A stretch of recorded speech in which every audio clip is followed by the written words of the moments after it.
Hello guys, current affairs funda में आप सभी का स्वागत है। मैं हूं आपके साथ अभिषेक शर्मा और आज के इस वीडियो सेशन में हम 15 अप्रैल तक के सभी इंपॉर्टेंट करंट अफेयर्स कवर करने वाले हैं। हमेशा की तरह आप इस वीडियो को अंत तक जरूर देखिएगा, आज भी आपको काफ़ी कुछ जानने के लिए मिलेगा। साथ ही गाइस, इस सेशन को शुरू करने से पहले आप सभी को बताना चाहूँगा कि गूगल प्ले स्टोर में हमारी करंट अफेयर्स फंडा ऐप आपको शो नहीं हो रही होगी, है ना। कुछ टेक्निकल कारणों की वजह से हमारी ऐप अभी वहाँ पर अवेलेबल नहीं है। तो आप क्या काम कर सकते हैं, हमने लिंक दिया है वीडियो के डिस्क्रिप्शन में या फिर फर्स्ट कमेंट में, आप उस लिंक पर जाइए और हमारी करंट अफेयर्स फंडा को वेब से आप इंस्टॉल कर लीजिए। बिल्कुल सेफ़ है, ठीक है। और सभी मटेरियल जो हमारी ऐप पर रहता था वही आपको यहाँ पर मिल जाएगा, ठीक है। तो आपकी स्टडी में कोई भी रुकावट ना आए, आप इस ऑप्शन को जो है यूज़ में लाइए और बिल्कुल सेफ़ है, कोई दिक्कत वाली बात नहीं है। और साथ ही आपको बता दें, 1 ईयर मेंबरशिप प्लान यदि आप लेना चाहते हैं तो उसका लिंक भी आपको वीडियो के डिस्क्रिप्शन में या फिर फर्स्ट कमेंट में मिल जाएगा।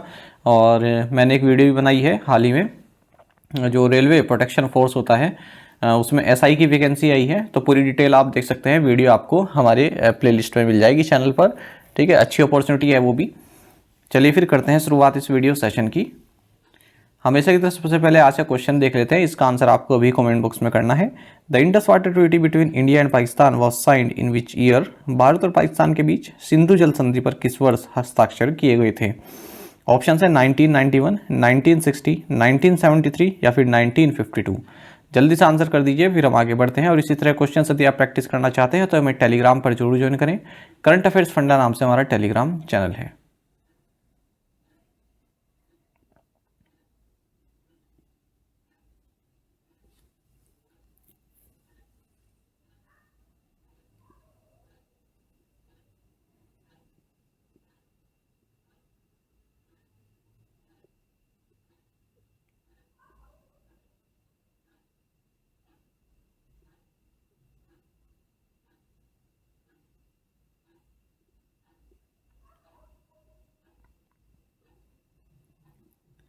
Which company is launching the NS-25 mission with a 6-person crew? कौन सी कंपनी 6 व्यक्तियों के दल के साथ NS-25 मिशन लॉन्च कर रही है? ऑप्शंस आपके सामने है। सही आंसर ऑप्शन सी है, ब्लू ओरिजिन। आपको जाना चाहिए ब्लू ओरिजिन, जो कि एक एरोस्पेस कंपनी है, अमेजॉन फाउंडर जेफ बेजोस की। इन्होंने कहा है कि हम जल्द ही NS-25 मिशन पर 6 लोगों के दल को भेज रहे हैं। तो ये स्पेस में जाएंगे, टूरिस्ट हैं। और इन क्रू मेंबर्स में खास ये बात ये है कि भारत से भी हैं, आंध्र प्रदेश से गोपी थोताकुरा, ठीक है। ये को फाउंडर है प्रिजर्व लाइफ कॉर्पोरेशन के, और ये फर्स्ट इंडियन रहेंगे जो कि एज अ स्पेस टूरिस्ट जाने वाले हैं। अदर क्रू मेंबर्स की बात करें जो इस फ्लाइट में शामिल रहेंगे, केनेथ एल हेस और सिल्वेन शिरोन, कैरोल सेलर और मैशोन एंजल और former air force captain Ed Dwight. आपको बता दें जो एड वाइट हैं, इनको former US president John F Kennedy द्वारा 1961 में सिलेक्ट किया गया था कि यूएस के फर्स्ट ब्लैक एस्ट्रोनॉट कैंडिडेट ही रहने वाले, हालांकि ये जा नहीं पाए। अगर हम बात करें गोपी थोताकुरा की, तो ये फर्स्ट इंडियन स्पेस टूरिस्ट रहेंगे, साथ ही सेकंड इंडियन रहेंगे जो स्पेस में जाएंगे। इनसे पहले आप सभी जानते हैं राकेश शर्मा जा चुके हैं 1984 में। ये जो अपकमिंग मिशन है, ये ब्लू ओरिजिन का जो ये न्यू शेपर्ड मिशन प्रोग्राम है, NS या फिर न्यू शेपर्ड, ठीक है, इसकी 7th ह्यूमन फ्लाइट रहेगी जिसमें ह्यूमन को भेजा जा रहा है। और इस ब्लू ओरिजिन कंपनी की ओवरऑल 25th फ्लाइट ये रहने वाली है। अब तक इस प्रोग्राम के तहत 31 ह्यूमंस को स्पेस में भेजा जा चुका है। एक कार्बन लाइन होती है, ठीक है, ये एक बाउंड्री बताई गई है अर्थ के एटमॉस्फेयर और आउटर स्पेस के बीच में। तो इस कार्बन लाइन को अगर पार कर जाते हैं तो इसका मतलब आप एक तरह से स्पेस में पहुंच गए हैं। Who has been appointed as the United Kingdom's first women High Commissioner to India? Bharat में ब्रिटेन की पहली महिला उच्चायुक्त के रूप में किसे नियुक्त किया गया है? ऑप्शंस आपके सामने है। सही आंसर ऑप्शन बी है, लिंडी कैमरॉन। देखिए, यूनाइटेड किंगडम ने लिंडी कैमरॉन इनको एम्बेसडर नियुक्त किया है भारत में अपना, और इस तरह से ये फर्स्ट वुमेन हाई कमिश्नर बन जाती हैं भारत में यूनाइटेड किंगडम की। और ये एलेक्स एलिस को सक्सीड कर रही है इस पद पर। आपको बता दें, ये तो पहली बार कोई महिला जो है हाई कमिश्नर बना गई है यूनाइटेड किंगडम की ओर से। भारत तो कई साल पहले ही जो है महिला एम्बेसडर नियुक्त कर चुका है, हाई कमिश्नर नियुक्त कर चुका है लंदन में। और विजय लक्ष्मी पंडित का नाम सबने जाना होगा। तो 1954 में इन्हें भारत की ओर से लंदन में हाई कमिश्नर नियुक्त किया गया था। प्रेजेंट कौन है हाई कमिश्नर? जो कि भारत के हाई कमिश्नर है यूनाइटेड किंगडम में, इनका नाम है विक्रम के दोराईस्वामी। भारत का जो हाई कमीशन है ये इंडिया हाउस लंदन में लोकेटेड है। विश्व चगास रोग दिवस कब मनाया जाता है? सही आंसर ऑप्शन सी है 14 अप्रैल। देखिए वर्ल्ड चगास डिजीज़ डे ये हर साल 14 अप्रैल को मनाया जाता है ताकि चगास डिजीज़ के बारे में जो अवेयरनेस है वो फैलाई जा सके। और पहली बार 14 अप्रैल 2020 को ये डे सेलिब्रेट किया गया था।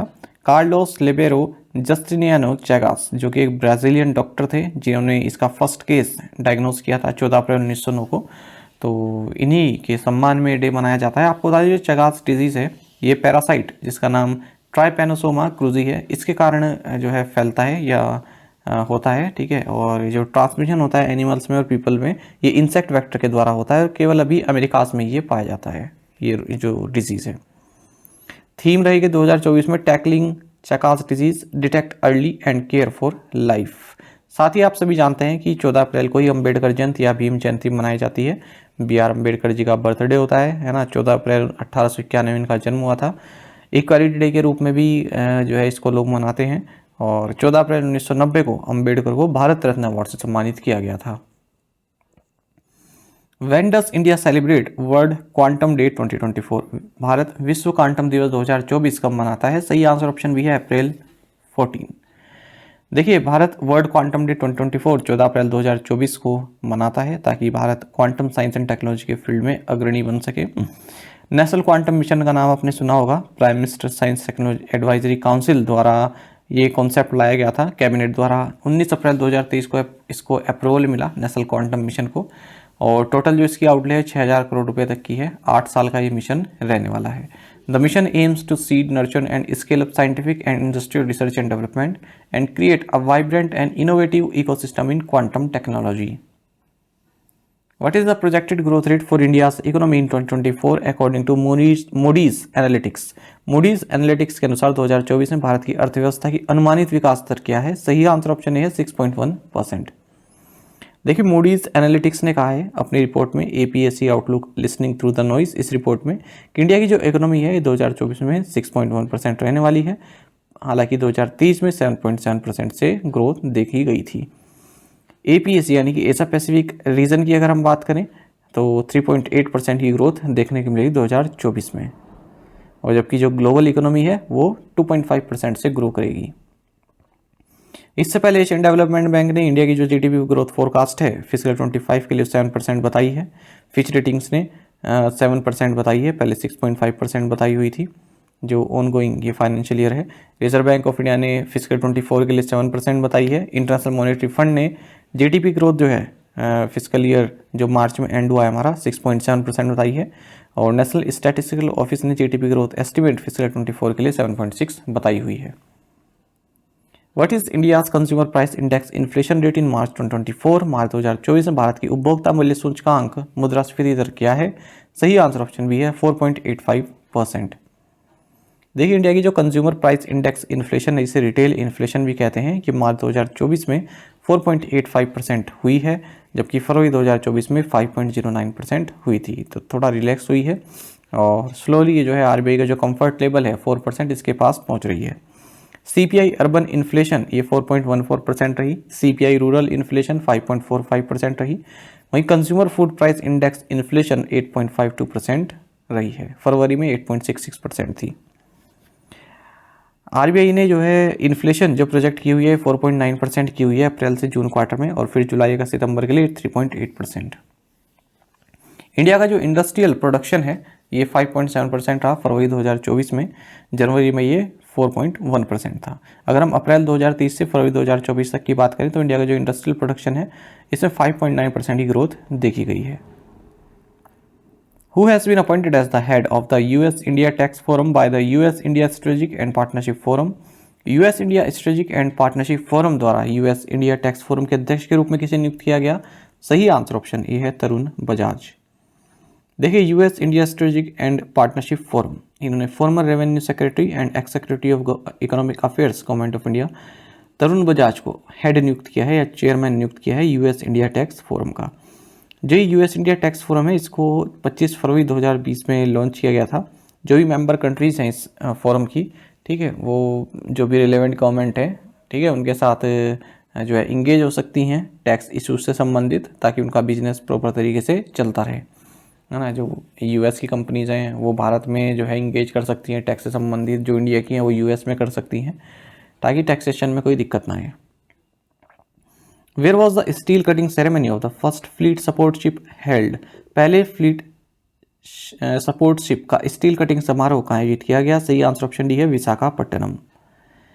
देखिए स्टील कटिंग सेरेमनी, जो 5 फ्लीट सपोर्ट शिप्स हैं उनमें से जो पहली शिप है उसकी स्टील कटिंग सेरेमनी हाल ही में हिंदुस्तान शिपयार्ड लिमिटेड विशाखापट्टनम आंध्र प्रदेश में हुई है। इसकी अध्यक्षता इस सेरेमनी की डिफेंस सेक्रेटरी श्रीधर अरामान्य द्वारा की गई।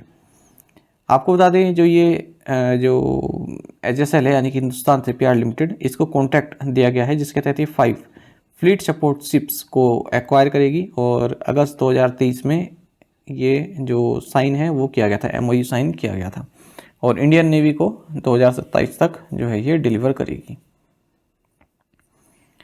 इन शिप्स का जो टोटल डिस्प्लेसमेंट है ये 40,000 टन्स का है and they will carry and deliver fuel, water, ammunition and stores, enabling prolonged operation without returning to the harbor, thus enhancing the fleet's strategic reach and mobility. Which bank became the first private bank to open a branch in Lakshadweep? कौन सा bank Lakshadweep में शाखा खोलने वाला पहला निजी bank बन गया है? सही आंसर ऑप्शन सी है HDFC बैंक। देखिए HDFC बैंक ने हाल ही में कवराती आइलैंड लक्षद्वीप में अपनी ब्रांच खोली है। इसी तरह से ये पहला प्राइवेट सेक्टर बैंक बन गया है जिसे लक्षद्वीप यूनियन टेरिटरी में अपनी ब्रांच खोली है। HDFC संबंधित और करंट अफेयर्स देख लेते हैं। HDFC बैंक और TD बैंक ग्रुप ने हाल ही में पार्टनरशिप की है ताकि कनाडा में जो भी इंडियन स्टूडेंट्स स्टडी प्लान कर रहे हैं, ठीक है, उनके लिए फाइनेंस की कोई दिक्कत ना हो। HDFC ने एक MOU साइन किया steel authority of India limited के साथ for corporate salary relationship.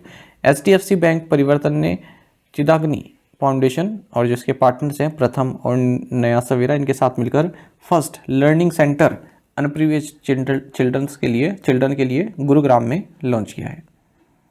Canara bank has partner with which institution to empower startup nationwide? Canara bank ने देश भर में स्टार्टअप्स को सशक्त बनाने के लिए किस संस्था के साथ साझेदारी की? सही आंसर ऑप्शन सी है IIT बॉम्बे। देखिए कैनरा बैंक और साइन यानी कि society for innovation and entrepreneurship, जो कि IIT बॉम्बे बेस्ड एक इंक्यूबेटर है, इन्होंने हाल ही में स्टार्टअप्स को जो है एम्पावर करने के लिए एक MOU साइन किया है। Under the Canara startup scheme financial assistance at attractive return on investment will be provided for establishment, promotion and modernisation. SINE a tech incubator will offer end to end support for startups ensuring their success. तो जो भी startups हैं इस incubator संबंधित, ठीक है, उनको finance की सुविधा प्रोवाइड कराएगा Canara bank. What is the name of the insurance platform that ICICI Lombard General Insurance Company Limited partnered with? उस बीमा प्लेटफॉर्म का नाम क्या है जिसके साथ ICICI Lombard General Insurance Company Limited ने साझेदारी की है?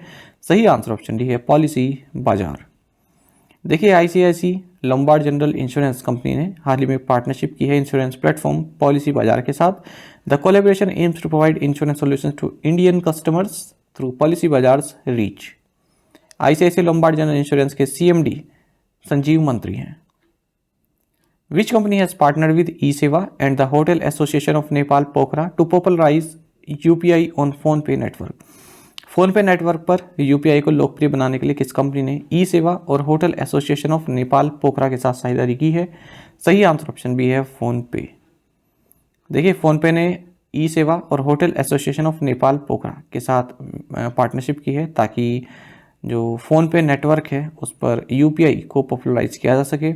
और ये सब गतिविधियाँ हो रही हैं फेवा न्यू ईयर फेस्टिवल जो कि 11 से 14 अप्रैल के बीच चल रहा है नेपाल में, इसके लिए। और यहाँ पर कियोस्क भी जो है इंस्टॉल किए गए हैं ताकि बताया जा सके किस तरह से डिजिटल पेमेंट की जाती है। PhonePe along with eSewa and HAN Pokhara will showcase the ease of UPI payments. Which institution in India developed the nano sensor for detecting cytokines? भारत में किस संस्थान ने साइटोकिन्स का पता लगाने के लिए नैनो सेंसर विकसित किया है? सही आंसर ऑप्शन डी है Indian Institute of Technology Jodhpur. देखिए Indian Institute of Technology Jodhpur में जो रिसर्चर्स हैं इन्होंने नैनो सेंसर डेवलप किया है ताकि साइटोकिन्स का क्विक डिटेक्शन किया जा सके। साइटोकिन्स क्या हैं? ये जो है प्रोटीन होते हैं जो कि वेरियस सेल्स को रेगुलेट करते हैं और इससे क्या होगा, अब जैसे ही साइटोकिन्स का डिटेक्शन हो पाएगा तो जो मोर्टेलिटी रेट है शरीर में वो घट जाएगी क्योंकि बीमारियों का जल्दी पता चल जाएगा, है ना, कोई डिजीज़ है उससे संबंधित जो है अर्ली वार्निंग हमें प्राप्त हो जाएंगी। Cytokines are one of the many biomarkers of inflammation that are use for diagnosing disease and tracking their progression. तो जो साइटोकिन्स हैं, ठीक है, इनको अगर हम जो है इनको अगर हम एनालाइज करते हैं तो उससे पता चल जाता है कि जो है शरीर में क्या दिक्कत है या कोई बीमारी है, उसको डायग्नोस करने में जो है मदद मिलती है। Which multinational car maker in India has commenced the export of locally manufactured EC3 electric vehicles to international market। Bharat में किस बहुराष्ट्रीय कार निर्माता ने अंतर्राष्ट्रीय बाजारों में स्थानीय रूप से निर्मित EC3 इलेक्ट्रिक वाहनों का निर्यात शुरू किया? सही आंसर ऑप्शन सी है, सिट्रॉन। देखिए, फ्रेंच कार मेकर सिट्रॉन, इसने अनाउंस किया है कि हमने भारत में निर्मित EC3 जो इलेक्ट्रिक व्हीकल है इनको एक्सपोर्ट किया है। तो इस तरह से फर्स्ट मल्टीनेशनल कार मेकर बन गई है इंडिया में, जिसने भारत से जो है इलेक्ट्रिक व्हीकल्स को एक्सपोर्ट किया है ग्लोबल मार्केट्स में। और इंडोनेशिया भेजी गई है ये पूरी शिपमेंट कामराजर पोर्ट चेन्नई से। Where did the Trishakti corps of the Indian army conduct a training exercise on anti tank guided missile firing? भारतीय सेना की त्रिशक्ति कोर ने anti tank guided missile firing पर प्रशिक्षण अभ्यास का आयोजित किया? सही आंसर ऑप्शन ए है, सिक्किम। आपको जानना चाहिए त्रिशक्ति कॉर्प्स इंडियन आर्मी, इन्होंने एक ट्रेनिंग एक्सरसाइज कंडक्ट की है anti tank guided missile firing के साथ। कहाँ पर? सिक्किम में, 17,000 फीट की ऊंचाई पर। Missile firing detachment from mechanised and infantry units of the entire eastern command participated in the training exercise. The ATGM यानी कि anti tank guided missile detachment demonstrated the capability to neutralise armoured threats with unparalleled lethality, ensuring mission success in treacherous mountains. In which position did India rank in the Hurun Global Unicorn Index 2024? Hurun global unicorn index 2024 में भारत के स्थान पर है? सही answer option C है, third. देखिए, Hurun global unicorn index 2024 के अनुसार अगर हम 2017 से देखें तो पहली बार ऐसा हुआ है जब भारत में यूनिकॉर्न क्रिएशन जो है वो डिक्लाइन हुआ है। यानी कि यूनिकॉर्न जिस तरह से भारत में सेटअप हो रहे थे, है ना, उनकी जो है गति में थोड़ा ब्रेक लगा है। देखिए, 2023 में भारत में 67 यूनिकॉर्न्स थे और भारत तीसरे नंबर पर है, और जबकि उससे एक साल पहले 68 जो है इस तरह के स्टार्टअप्स थे जो यूनिकॉर्न की कैटेगरी में आ गए थे। तो एक पायदान कम रहा है और भारत ओवरऑल तीसरे नंबर पर यूनिकॉर्न्स के मामले में। वहीं यूनाइटेड स्टेट में 703 यूनिकॉर्न है, 2022 के मुकाबले 37 और बड़े हैं। चाइना में 340 यूनिकॉर्न है, चाइना दूसरे नंबर पर है। चौथे नंबर पर यूके है और यूरोपियन यूनियन 5वें नंबर पर है। जो वर्ल्ड के सभी यूनिकॉर्न्स हैं इनकी टोटल वैल्यू कितनी है? 5 ट्रिलियन US डॉलर की। अच्छा, इसमें ये बताया गया है कि इंडिया की ओर से जो यूनिकॉर्न जो सेटअप किए गए हैं वो विदेशों में ज़्यादा किए गए हैं। ठीक है, लगभग 109 यूनिकॉर्न्स भारत के बाहर हैं जो इंडियंस द्वारा सेटअप किए गए हैं, compare to 67 in India. In general अगर हम बात करें, रिपोर्ट में बताया गया है कि 1453 यूनिकॉर्न्स हैं पूरे वर्ल्ड में, 53 कंट्रीज एंड 291 सिटीज़ में। इस इंडेक्स में भी बताया गया है कि जो टॉप पर है कंपनी यूनिकॉर्न्स के मामले में वो बाइट डांस है, टिकटॉक की कंपनी जो रही है, 2012 में स्थापना हुई थी। वैल्यूएशन 220 बिलियन US डॉलर है। उसके बाद फिर स्पेस एक्स है एलन मस्क की, इसकी वैल्यूएशन 180 बिलियन US डॉलर है। फिर तीसरे नंबर पर ओपन AI है 100 बिलियन US डॉलर के साथ। अच्छा, जो टॉप 10 लिस्ट में जो भी कंपनीज हैं उनकी valuation minimum 33 billion US dollar तो रही है ना। और इस साल की जो टॉप 10 यूनिकॉर्न्स हैं वो लगभग 18% जो है वर्ल्ड के यूनिकॉर्न्स का जो है उनमें शेयर है। मतलब आप समझ सकते हैं कि मतलब 18% उनकी वैल्यू है टोटल वर्ल्ड के जितने भी यूनिकॉर्न्स हैं उनमें, उनसे अगर कंपेयर करें। टॉप 10 में चाइना से भी 4 हैं कंपनीज और US से भी 4 कंपनीज हैं यदि हम यूनिकॉर्न की बात करें। बाकी एक कंपनी ऑस्ट्रेलिया और माल्टा से हैं। प्रीवियस असाइनमेंट क्वेश्चंस की बात कर लेते हैं। Where is Satpura dam, Delhi? Where is Doni Polo airport, Itanagar, Arunachal Pradesh? Where is Salar Jung museum, Hyderabad, Telangana? Eturnagaram wildlife sanctuaries in which state, Telangana? India aims to produce 100 gigawatt of nuclear power by which year, 2047? आप में से कई स्टूडेंट से बिल्कुल सही है आंसर किया है, इसी तरह से आप पार्टिसिपेट करते रहिए। चलिए आज के असाइनमेंट क्वेश्चन देख लेते हैं। The Mahatma Phule health scheme is from which state? The Zoram People's Movement is a regional political party in which state? The Cannes film festival is held annually in which part of the world? Who has stepped down as the chief team mission for the Indian contingent at the Paris Olympic? Who has been recently elected as the chairman of the Senate, the upper house of the Pakistani Parliament? इन पांचों questions के answer आपको comment box में करने हैं। यदि एक question का answer भी आता है तो भी आप हमें कमेंट बॉक्स में अवश्य बताइएगा। ज़्यादा से ज़्यादा संख्या में पार्टिसिपेट करने की कोशिश किया कीजिए, ये आपसे रिक्वेस्ट मेरी रहती है। साथ ही करंट अफेयर्स फंडा को आप टेलीग्राम पर भी ज्वाइन कर सकते हैं। यहाँ पर रेगुलर वीडियो अपडेट्स और करंट क्विज हम आप सभी के लिए डालते रहते हैं। साथ ही डिस्कशन ग्रुप में आप किसी भी क्वेश्चन का सोल्यूशन पा सकते हैं। दोस्तों, हमारे प्लेलिस्ट की लिस्ट यहाँ पर हमारे करंट अफेयर्स की प्लेलिस्ट दी गई है, इसको आप जरूर देखें। अपने दोस्तों के साथ, फेलो एस्पिरेंट साथ हमारे करंट अफेयर्स को शेयर जरूर करें। आज का ये सेशन आपको कैसा लगा आप कमेंट बॉक्स में अवश्य बताइएगा। Thank you guys.